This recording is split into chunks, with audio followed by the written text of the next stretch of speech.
सर्वेभ्यो नमः। देववाणी संस्कृतं यूट्यूब चलदृश्यं प्रति भवतां भवतीनां च हार्दं स्वागतम्। मित्रों, उणादिकोशः प्रथमः पादः। प्रथम पाद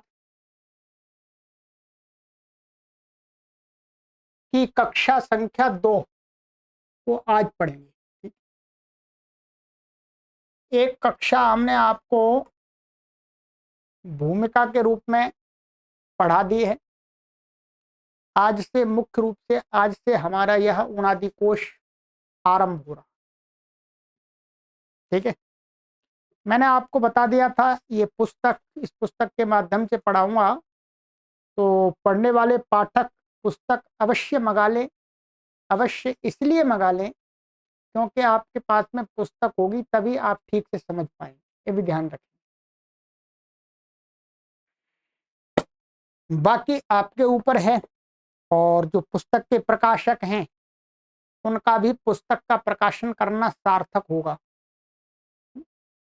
ये लोग भी बहुत कम मूल्य पर कोई प्रॉफिट कमाने के लिए पुस्तक नहीं छापते हैं, ध्यान रखेंगे।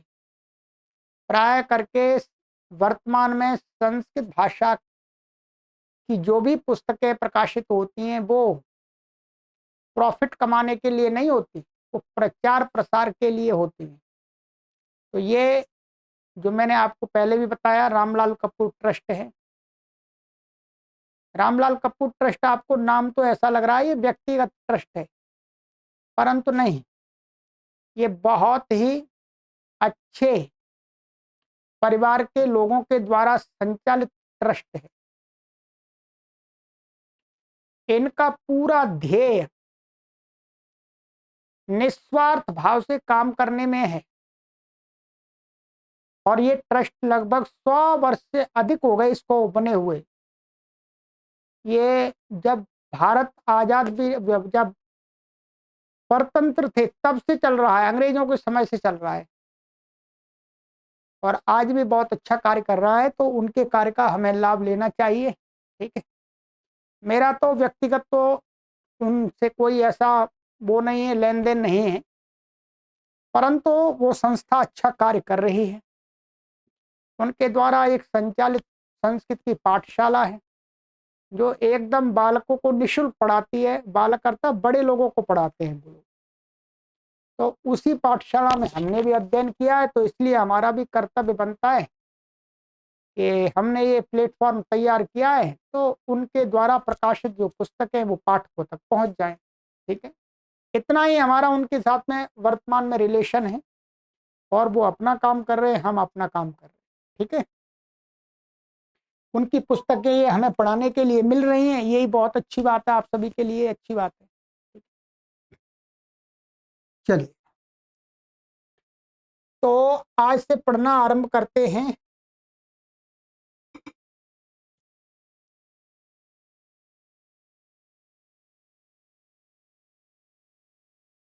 अथोर्णादिकोशः अथ प्रथम पादारंभः।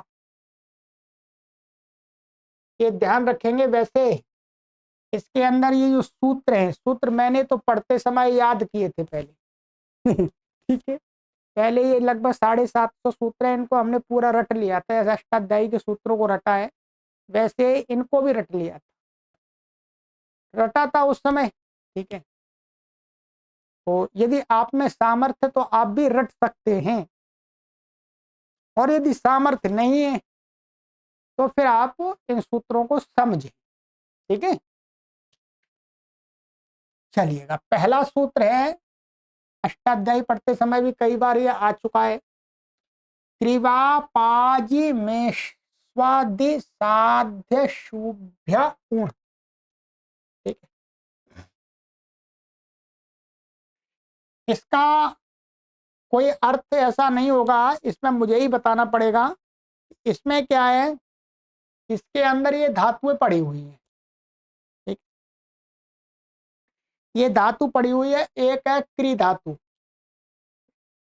एक है वा धातु। ठीक है, एक है आपकी पा धातु, एक है जी धातु, ये सभी धातु पाठ में देख लीजिएगा। और ये है मी धातु, ठीक है।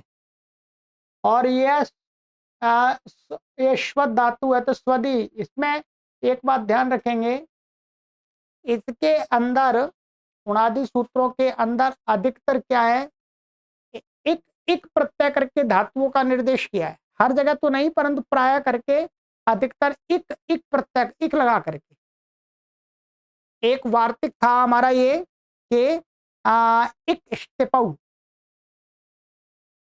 के एक अथवा स्टिप प्रत्यय करके महर्षि पाणिनि अपने सूत्रों में धातुओं का निर्देश करते हैं। तो एक का तो ई बचता है, स्टिप का टी बचता है, ठीक है। तो यहाँ पर ये श्वद धातु है, परंतु जो ई दिख रहा है ये वास्तव में एक प्रत्यय लगा करके निर्देश किया है, ठीक है। यहाँ पर इस वाले उणादि कोश में इन्होंने लिख भी दिया है, मैं आपको बता देता हूँ। यहाँ कहीं इन्होंने उणादि कोश में नहीं लिखा हुआ, यहाँ यह एक स्टिपऊ धातु निर्देश, ये वार्तिक है। एक स्टिपऊ धातु निर्देशी, ये वार्तिक बनाया है, ठीक है। देख रहा हूँ कि महर्षि पाणिनि जी धातु का जब निर्देश करते हैं तो उसमें या तो एक प्रत्यय जोड़ देते हैं कभी, अथवा स्टिप प्रत्यय जोड़ देते हैं। एक का ई बचता है, स्टिप का टी बचता है। तो जैसे इंधि भवतिभ्याम, इंधि भवतिभ्याम, तो वहां पर क्या है, इंधि, इंधि में वो भवती में क्या जोड़ दिया, स्टिप जोड़ दिया था अनेक जगह।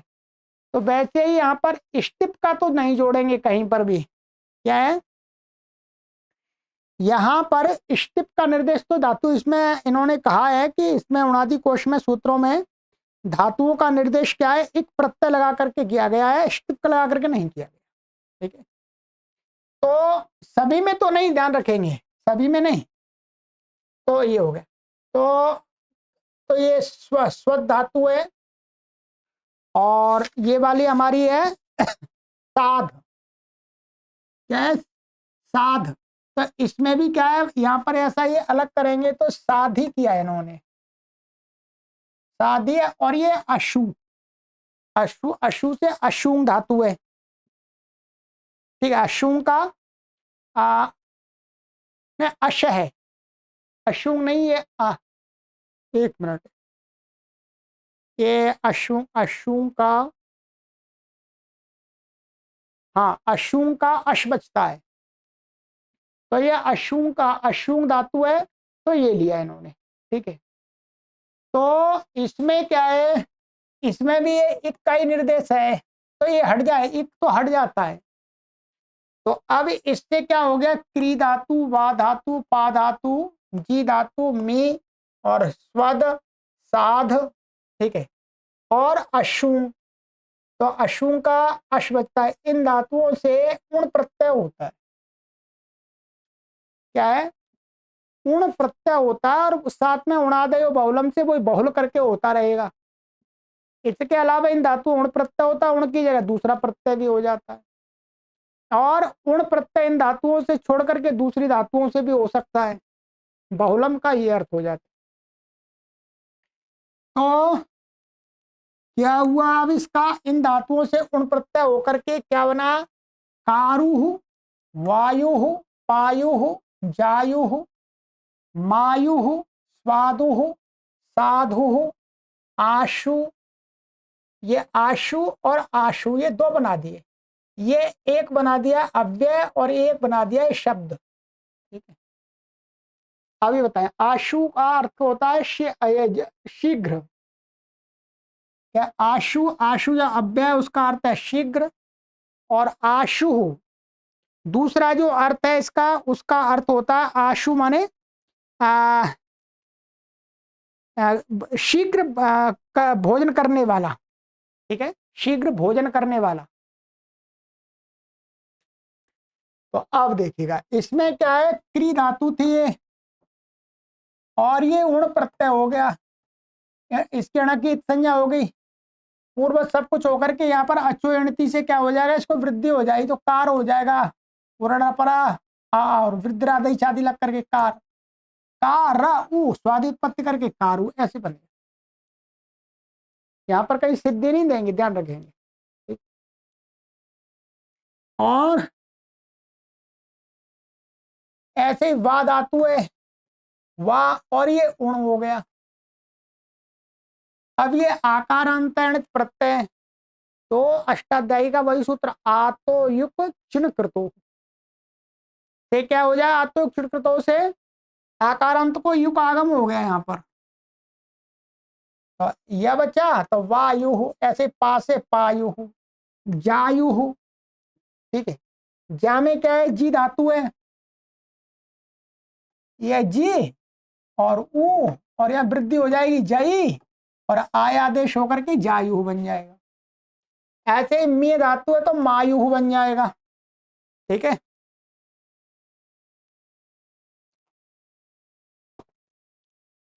और स्व धातु से यहाँ पर भी क्या है, इसको अतुपदाया से वृद्धि हो जाएगी तो स्वादु, ये वास्तव में स्वादु नपुंसकलिंग में बनाया है इन्होंने। ठीक, क्योंकि नपुंसकलिंग में इसका प्रयोग है, या सु तो आया, इसको क्या हो जाएगा, सुमुर नपुंसका से लुक हो गया है तो स्वादु बन जाएगा। और साध से साधु, आश आशुंग से आशु, आशु का अर्थ होता है शीघ्र। अब देखिएगा जो यहां पर इन्होंने जो ये लिया है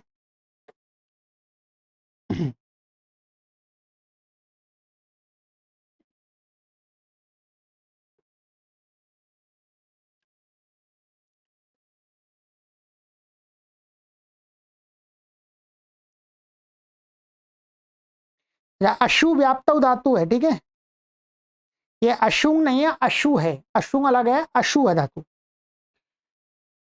तो अश बच गया इसका, तो इसका अर्थ लिया है अश्नुते, ये शीघ्रम, इसका तो ये अव्यय जो बनेगा इसका तो अर्थ होगा शीघ्र, और इसका अर्थ होगा,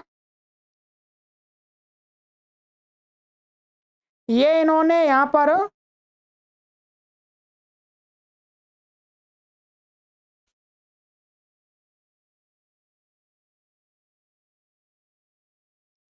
ये अशुंग, यहां पर क्या है, वो अशु और अशुंग दोनों का ग्रहण कर लिया इन्होंने। तो एक अश व्याप्त से तो ये वाला बनेगा अव्यय, और आशु इसका अर्थ है शीघ्र, जल्दी जल्दी खाने वाला, ये दिया है यहाँ पर जल्दी जल्दी खाने वाला, तो ये बनेगा इससे अश भोजने से, ये अश भोजने से बनेगा, और ये बनेगा अशु व्याप्त से। ठीक है, इसमें ऐसा ही लिखा है। ठीक है, अब यहाँ इसका कारुहु का अर्थ क्या है, अब देखिए यहां पर ये ध्यान रखना है, इन्होंने एक मोटा मोटा लिख दिया है, ये शब्द का कोई निश्चित अर्थ नहीं है, ये हमें शब्द प्रयोग देख करके अर्थ के अनुसार इसकी व्युत्पत्ति करेंगे। जैसे करोति इति कारुहु, ये महर्षि दयानंद सरस्वती जी ने करोति इति कारुहु, कारुहु का अर्थ है कर्ता, करने वाला, अथवा शिल्पी वा,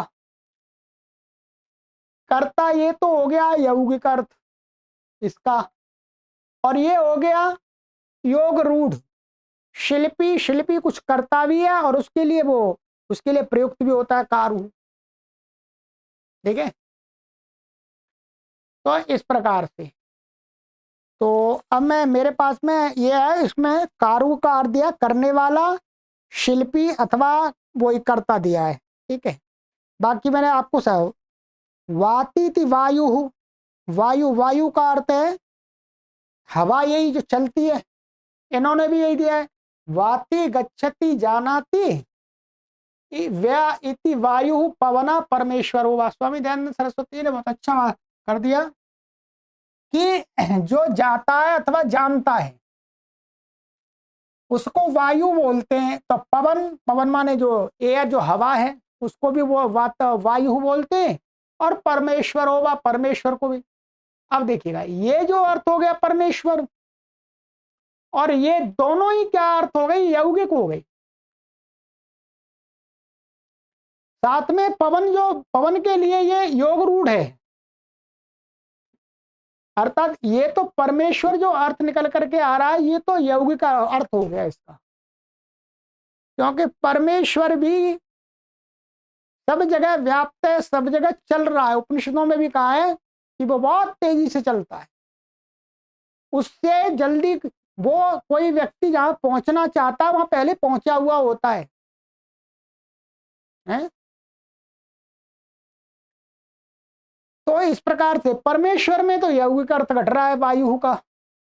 और वायु जो हम हवा बोलते हैं, हवा को वायु, वो हो गया योग रूढ़, क्योंकि वो चलती भी है और उसको ही कहते हैं।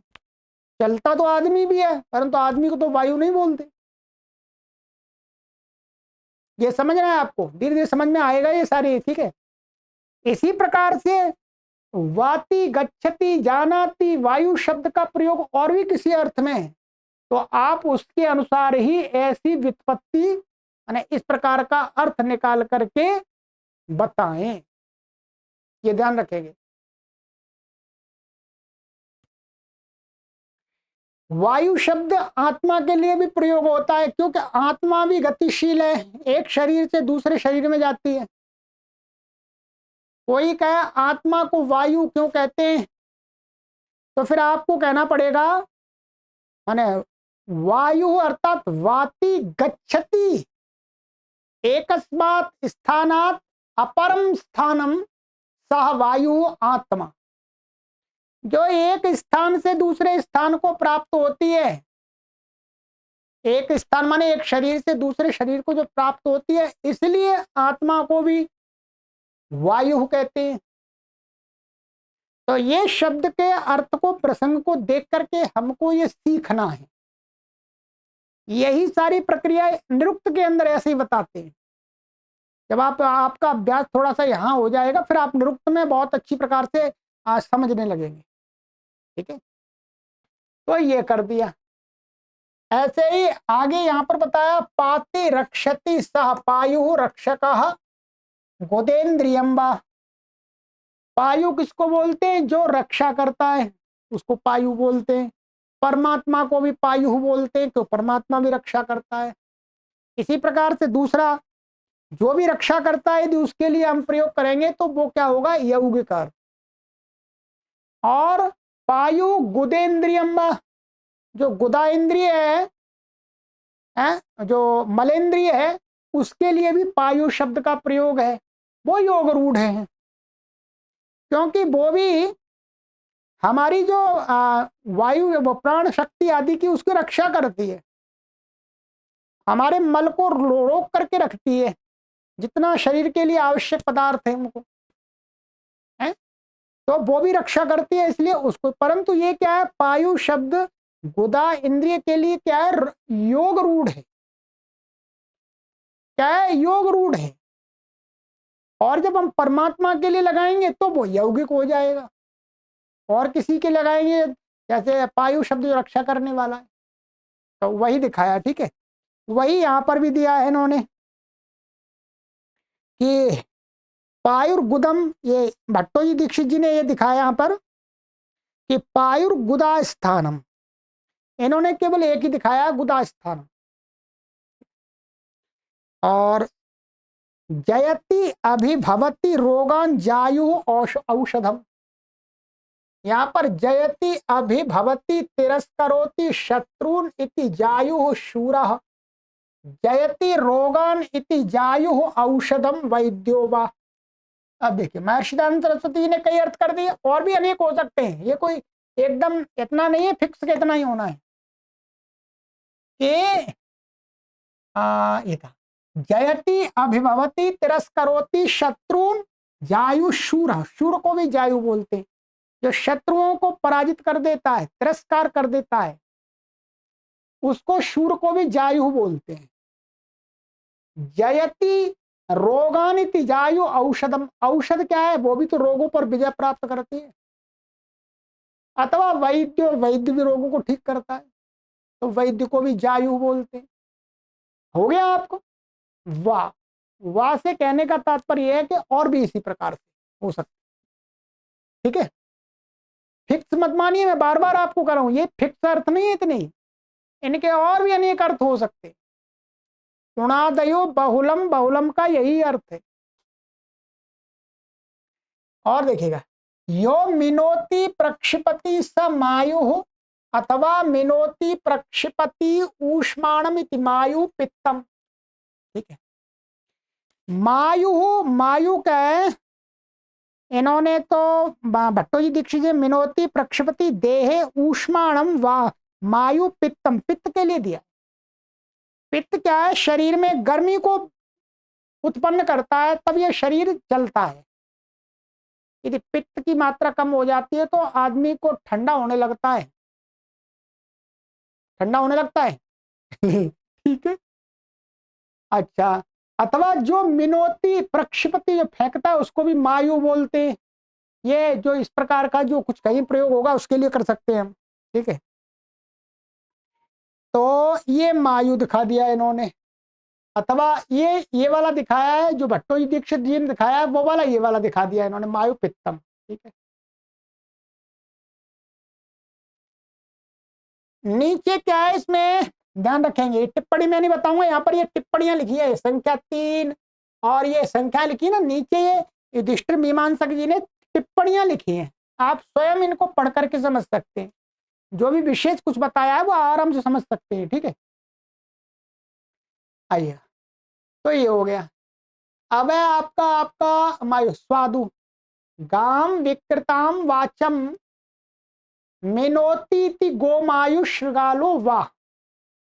अब ये देखिए, यहां पर गोमायु शब्द है, गोमायु को भेड़िया उसको बोलते हैं, श्रृगाल गीदड़ को। तो इसमें गो और मायु, तो गो शब्द का अर्थ बता दिया, गाम, गाम का अर्थ गाय नहीं है, गो शब्द क्या है, वाणी का भी वाचक है। तो गाम विकृताम वाचम मिनोती, माने मिनोती माने उत्पन्न करता है जो, या जिसको इष्ट है। ठीक है, तो माने तो उसको बोलते हैं गोमायु श्रृगालो वा, श्रृगाल माने उसको गीदड़ को बोलते हैं। स्वद्यते भोक्तुम अभीप्स्यते तत् स्वादु भोज्यम अन्नम वा, माने स्वद्यते माने भोक्तुम, ईप्स्यते माने खाने के लिए जो अच्छा लगता है, चाह होती है, उस पदार्थ उसको बोलते हैं स्वादु। ठीक है,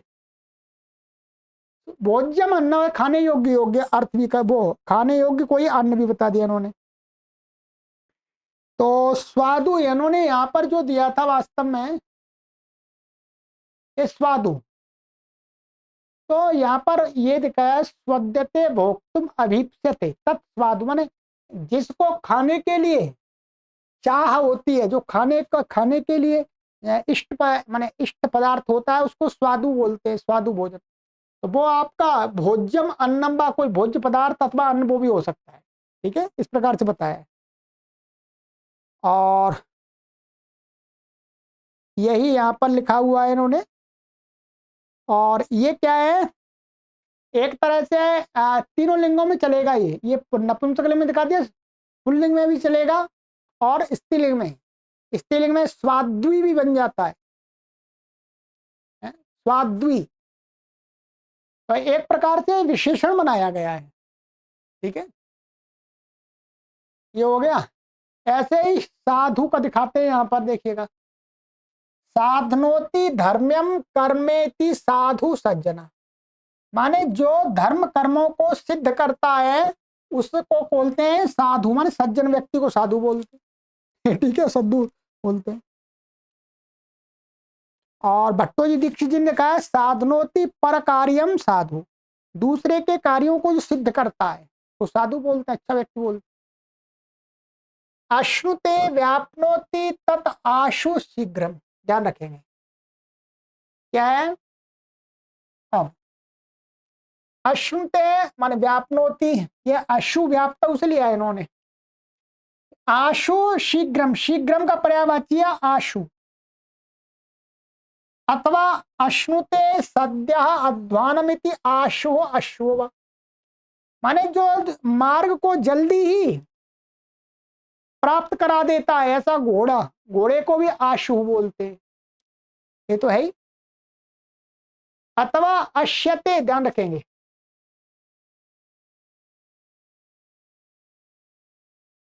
अश्यते भुज्यते शीघ्रम आशु धान्यम व्रीहिर्वा।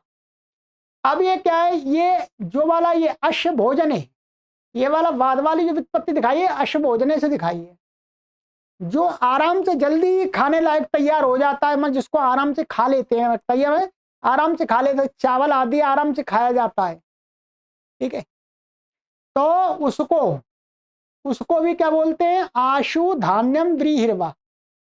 धान्य माने गेहूं आदि, अध्व्री माने चावल आदि है, ठीक है, तो उसको भी बोलते हैं। तो इस प्रकार से आपको समझना है। अब देखिएगा, अब बहुला, अब आगे और दिखाया इन्होंने सीखा। बहुल वचनात्, बहुल वचनात् का अर्थ है उणादयो बहुलम। जो बहुल वचन से क्या करेंगे, स्नाति शोधयति अंगानी स्नायु नाड़ीवा। इसमें क्या है, जो स्ना धातु है, स्ना शौच, तो स्ना से भी यहां पर गुण प्रत्यय कर लिया, मैंने बताया ना आपको। तो स्नायु यहां पर युग आगम होकर के क्या बन जाएगा, ये स्नायु, ये नाड़ियों को बोलते स्नायु।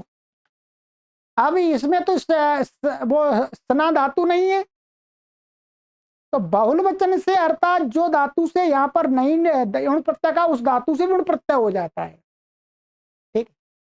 ऐसे ही कक्यते लोलश्चंचलो भवति ये नेति काकु भयादि ध्वनेर विकारः वा विकारो वा। काकु भी इसी से बन जाता है, कक धातु से क्या बन जाता है, काकू, काकू जो स्थान होता है मुख के अंदर जो, ठीक है, तो वो लोल लोल होता है ऊपर, आहा आहा ऐसा होता, वो हिलता है, ठीक है, तो उसको काकू अथवा भयादि, वा काकू को भयादि भी बोलते हैं, भय अर्थ में भी इसका प्रयोग है। ध्वनेर विकारो वा, अच्छा ये नहीं, ये है, ऐसा कहा था इन्होंने, कज्ञते लोलश्च चंचलो भवति, ये न जिसके कारण से जो लोल है वो चंचल हो जाता है, उस काकू को भयादी, काकू वो भयादी है, भयादी। अब क्या है इसमें, तो स्वामी जी ने लिखा है ये, तो एक भयादी का तो यही हो गया, भय को भी काकू बोलते हैं, और भी कुछ। ध्वनिर विकार, ध्वनि का एक विकार भी है काकू, हाँ ध्वनि का विकार तो है, ये वर्णोच्चारण शिक्षा में पढ़ा है, ठीक है। हल्यते छिद्यते अन्न में अन्नम अनेनेति हालुहु दंतो वा। अब हल्यते छिद्यते अन्नम अनेन, अन्न को जिससे काटा जाता है उसको हालू बोलते हैं। हालू कुछ हुआ, दंतो व दांत को भी बोलते हैं। अब इसमें भी क्या, हल धातु से उण प्रत्यय होकर के हालू बन गया, जो कि इस सूत्र में तो नहीं पड़ी। ऐसे ही वसति जगत अस्मिन सर्वस्मिन वा यो वसति स वासु ईश्वर इत्यादि। अब ये वासु शब्द कहीं बनाया तो नहीं, तो यहां पर उण प्रत्यय कर दिया इससे, बहुल वचन से। तो जिसमें संपूर्ण जगत रहता है अथवा बसता है उसको, ईश्वर को क्या बोलते हैं, वासु इत्यादि। इस प्रकार से और भी अनेक धातुओं से उण प्रत्यय हम कर सकते हैं, कोई नया सूत्र बनाने की आवश्यकता नहीं है, ये तो मात्र संकेत है, ये समझ लेना बस आप। ये पिछली कक्षा में बताया था मैंने भूमिका में, ये शब्द भंडार अथाह है, इसका कोई सीमा नहीं है, इसका कोई नियम माने कोई ऐसा शास्त्र नहीं बनाया जा सकता कि जो प्रत्येक शब्द का व्याकरण बता दे।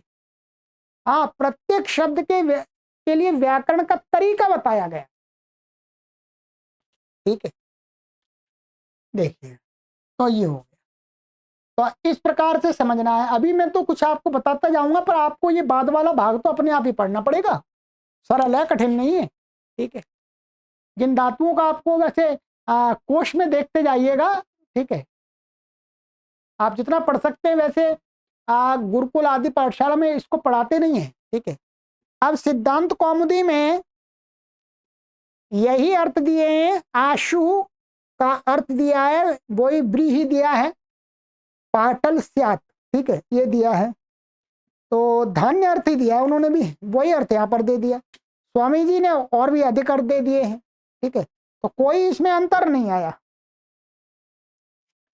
ऐसे ही ककलौल्य धातु से काकू शब्द भी इन्होंने बना दिया, जो स्वामी जी ने भी बना दिया है। स्वामी जी ने और एक्स्ट्रा बना के दिखा दिए। ठीक है, तो ये हो गया। चलिएगा, तो एक सूत्र हो गया आपका। चलिए देखते हैं। अब आगे सूत्र है हमारा छंदसीण। इसमें क्या है, ऊपर से उण प्रत्यय प्रत्यय की अनुवृत्ति आ रही है। क्या है, उण प्रत्यय की अनुवृत्ति आ रही है। ठीक है,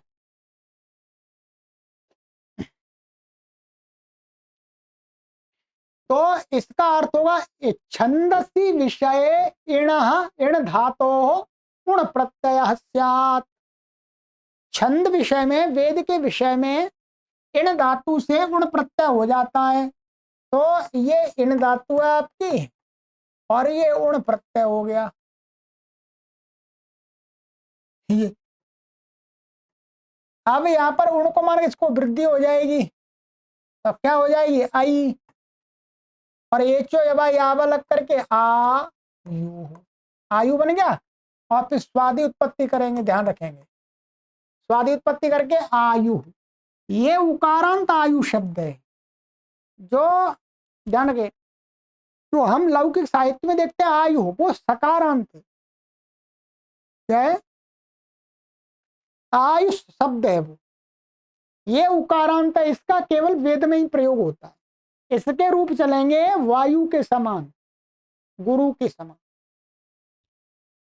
तो आयु, अब इसका अर्थ इन्होंने क्या दिखाया है, देखिएगा। वेद इण धातो उण प्रत्यय, इतना अर्थ कर दिया शॉर्टकट में। एति प्राप्नोति सर्वान इति आयु जीवन काल। ठीक है, जो सबको प्राप्त होता है, एति प्राप्नोति सर्वान, सभी लोगों को प्राप्त, सभी प्राणियों को प्राप्त होता है, वो जीवन काल क्या है, आयु। तो उस आयु शब्द का, ऐसा आयु शब्द का अर्थ समान है, परंतु रूप में भेद है। ये उकारांत है, वो सकार। तो ये हो गया आयु हो, जीवन काला, जीवन काल को आयु बोलते हैं। इस बने जो हमारी एज होती है उसी को तो बोलते हैं। शांतस्तु द्वितीय पादे वक्ष्यते, सकारांत जो आयुष शब्द है, ये वाला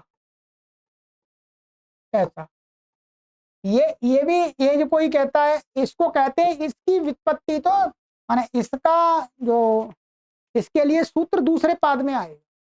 ठीक है, इसके लिए सूत्र कहां पर आएगा, दूसरे पाद में आएगा, वो वहीं देखेंगे। ठीक है,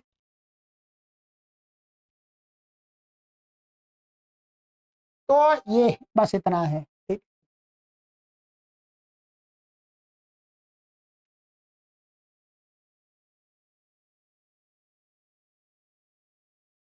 और आगे सूत्र है द्रि सानी जानी चारी चटी रहिभ्यो युण। इसमें उण की अनुवृत्ति नहीं आ रही, इसमें युण प्रत्यय कर दिया। अब देखिएगा, दृसा ने और ये नी और जनी चारी चट्टी रही, इनमें सब में क्या है, इक का निर्देश किया है, इक एक प्रत्यय करके निर्देश किया है। ठीक है,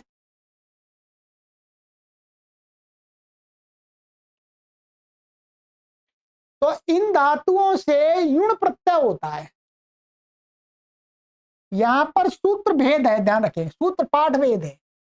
यहां पर आप देख रहे हैं इसमें रही धातु और पड़ी हुई है, और भट्टोजी दीक्षित जी ने जो व्याख्या की है उसमें बाकी तो समान स्वरूप है, परंतु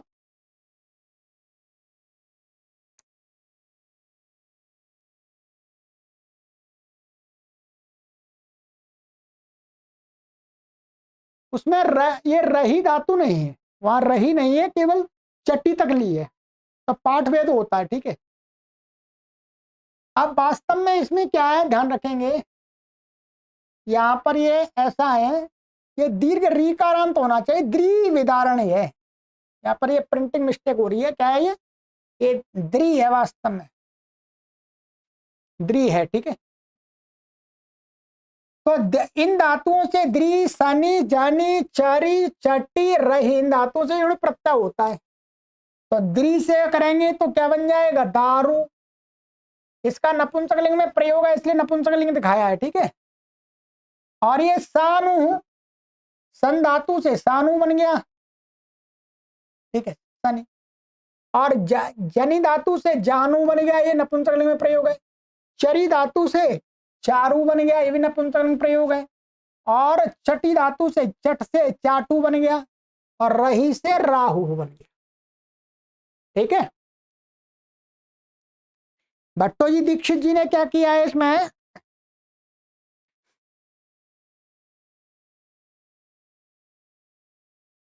राहु नहीं बनाया है, क्योंकि राहु रही धातु पड़ी नहीं है, तो उन्होंने बहुल वचन से उसको राहु बना लिया है। ठीक है, अब इसका आइएगा,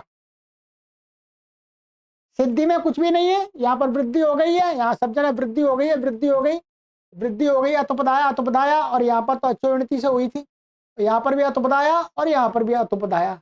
बाकी जो ये युण प्रत्यय, युण में क्या है, यह की भी संज्ञा हो जाती है, ण की भी संज्ञा हो जाती है। ठीक है, अब इसका यहाँ पर इन्होंने जो लिखा है इसको थोड़ा देख लीजिएगा। दीर्यते भिद्यते दारू काष्ठम्ब, माने जिसको फाड़ा जाता है, काटा जाता है, उसको दारू बोलते हैं, अथवा लकड़ी का भी दारू नाम है। ये दारू शब्द इन्होंने दिखाया, जब लकड़ी को कहेगा तो योग रूढ़ है, क्योंकि लकड़ी भी फाड़ी जाती है, और लकड़ी से भिन्न किसी के लिए इसका प्रयोग है तो उसके में हम क्या मानेंगे, यौगिक। हाँ, यौगिक, तो उसको हो गया सनति, संभजति, सनोति, ददाति व सानु, पर्वतैक देश श्रृंग बुध मार्ग वा मार्ग वात्यार्पण बनानी च सानूनी वा। इन्होंने कहा है कि सनति, संभजति, सनोति, ददाती, सब करके ये जो अर्थ यहाँ पर घटे वो सानु उसको बोल सकते हैं, अथवा सानु पर्वत की चोटी को भी कहते हैं। यहां से वही लिखा हुआ है, पर्वतैक देश, पर्वत के एक देश में, के जो श्रृंग होता है चोटी, बुध मार्ग वात्या, बुध मार्ग और वात्यार्पण बनानी च, ये बुध मार्ग का अर्थ तो यहाँ पर ऐसा स्पष्ट नहीं हो रहा, कुछ होगा यहाँ पर इन्होंने कुछ लिखा है। अच्छा, पर्वतैक देश श्रृंगात अत्र पश्वादि श्रृंगम विवक्षितम न पर्वत श्रृंगम तस्य पर्वतैक देश शब्देन उक्तत्वात्। अच्छा,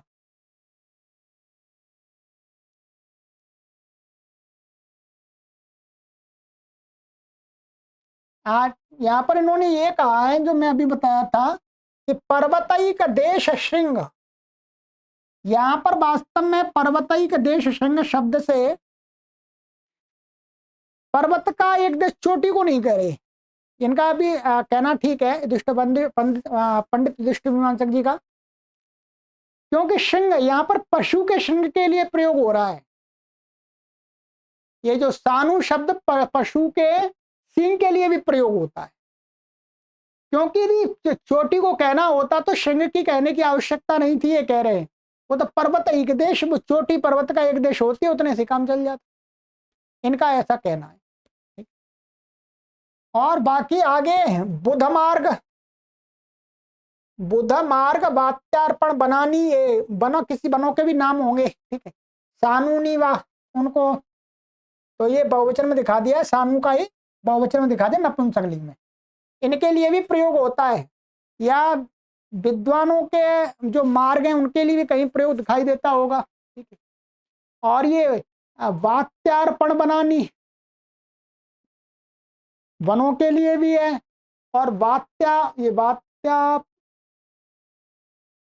वात्य के लिए ये पर्ण, ऐसा कुछ है, स्पष्ट तो नहीं हो रहा है, ठीक है। तो इसकी कहीं पर इन्होंने हिंदी भी नहीं लिखी किसी ने। बाकी लघु सिद्धांत कौमुदीकार ने जो पर बात की है, यहाँ पर इन्होंने दिया है सानू।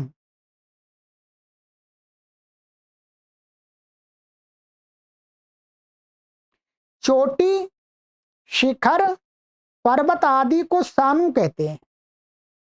कोश वाक्य के अनुसार स्नुह, प्रस्थः, सानु ये पर्यायवाची शब्द हैं, ठीक है। इतना लिखा हुआ है इसमें, और कुछ विशेष नहीं है, बस इतना ही है, ठीक है। और वाह,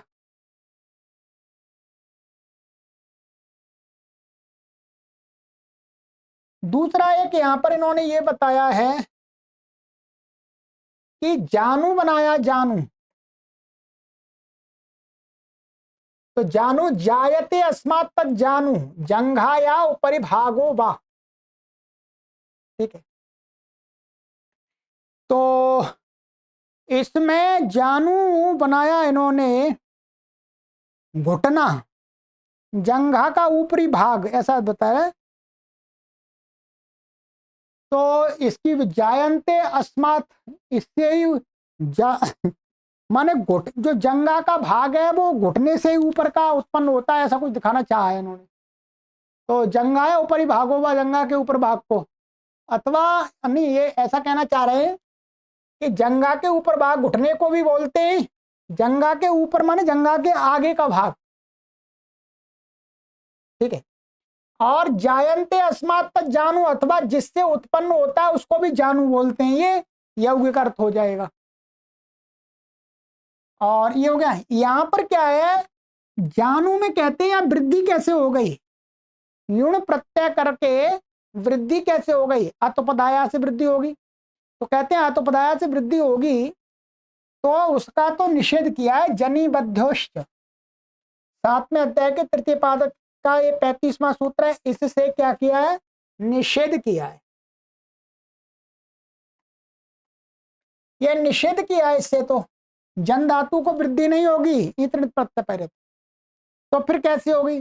तो उसका कारण बताते हैं कि इस सूत्र में इति प्रतिषिद्धाप्यनुबंध द्वय सामर्थ्यात् वृद्धि भवति। यहां पर क्या है, महर्षि पाणिनि ने इस सूत्र में जो ये इसमें दो की संज्ञा की है, एक य की है और एक अण की है।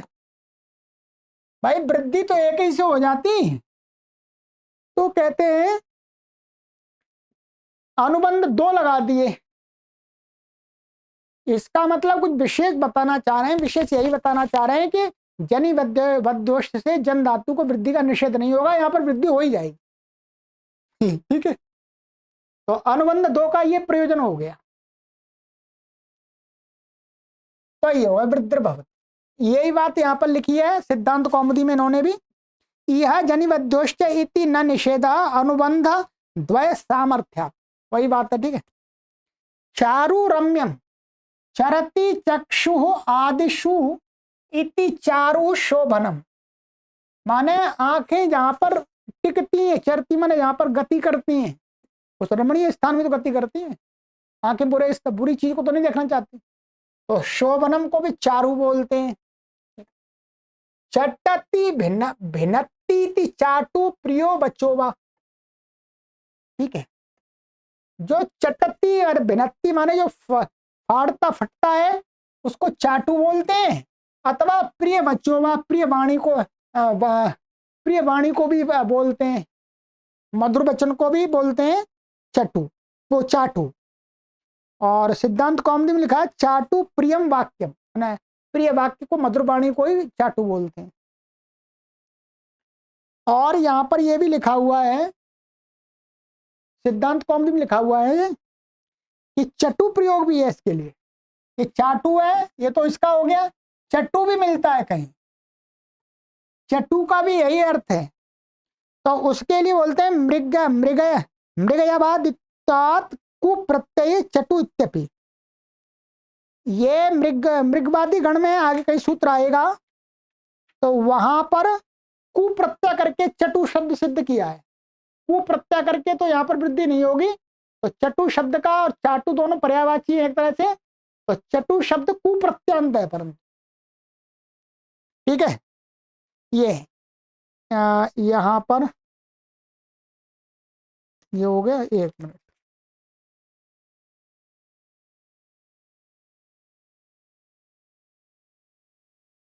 ये आगे सूत्र आएगा मृगयावादश्च। ये मृगयावादश्च से क्या है, इन्होंने कुप्रत्यांत से चटू बन जाता है, ठीक है। ये एक्स्ट्रा और हमको जानकारी है यहां से, ठीक है। ये हो गया, बाकी समान है, ये हो गया। रहति त्यजति दोषानिति राहु ग्रह विशेषो वा, जो छोड़ता है दोषों को उसको राहु बोलते हैं, ये तो हो गया यौगिक अर्थ। और ग्रह विशेष को भी ये योग रूढ़ हो गया। राहु राहु बोलते ना, वो खा लेता है, सूरज को खा लेता है, ठीक है, तो उसको भी बोलते हैं, वो हो जाएगा योग रूढ़। तो वैसे राहु की सत्ता नहीं है, फिर भी ये मान लिया।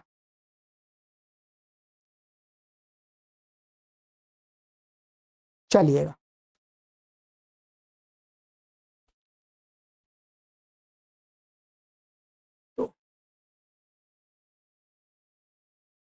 तो इतना ही करते हैं, समय हो गया, ठीक है। आप चल पड़ेगा, गाड़ी आपकी चल पड़ी, ये इसी प्रकार से पढ़ी जाएगी, ध्यान रखेंगे।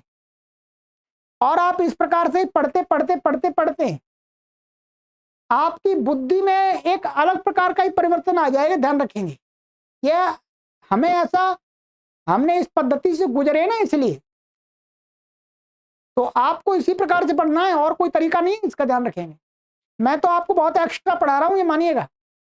कहीं आप किसी पाठशाला में जाएंगे, कहीं जाएंगे तो ऐसे नहीं पढ़ाते, आपसे कह के आएंगे पढ़ पढ़ के आइएगा, जो कुछ पूछना है पूछ लीजिएगा, ठीक है। तो ये है, और आगे से मेरा यही प्रयास रहेगा, मैं यही बताऊंगा, बाकी आपको नीचे का तो आपको ही पढ़ना है, ठीक है। जितना समझ में आया उतना काफी है, क्योंकि ये कोई ऐसा नहीं कि ये पूरा इतना ही है, इसके अलावा और भी हम अपनी बुद्धि से भी, विवेक से भी इस प्रकार की व्युत्पत्ति बना करके उस शब्द का अर्थ बता सकते हैं, ठीक है। ये तो इशारा मात्र है। और मैं साथ साथ में आपको सबसे बढ़िया बात है कि मैं सिद्धांत कौमुदी की बात भी बताता जा रहा हूँ पूरा ही बता रहा हूँ, एक तरह से छोड़ नहीं रहा। और ये दोनों के ही बढ़िया है, जो प्राचीन व्याकरणिक पद्धति से पढ़े वो भी हाँ कहेंगे कि हमने भी सिद्धांत कौमुदी का उनादि प्रकरण पढ़ लिया है, और जो नब्बे वाले हैं वो भी इसको कहेंगे हमने प्राचीन वाली पद्धति से ही पढ़ लिया है, और कोई अधिक परिश्रम नहीं करना पड़ रहा, ठीक है। चलिएगा, सर्वेभ्यो नमः।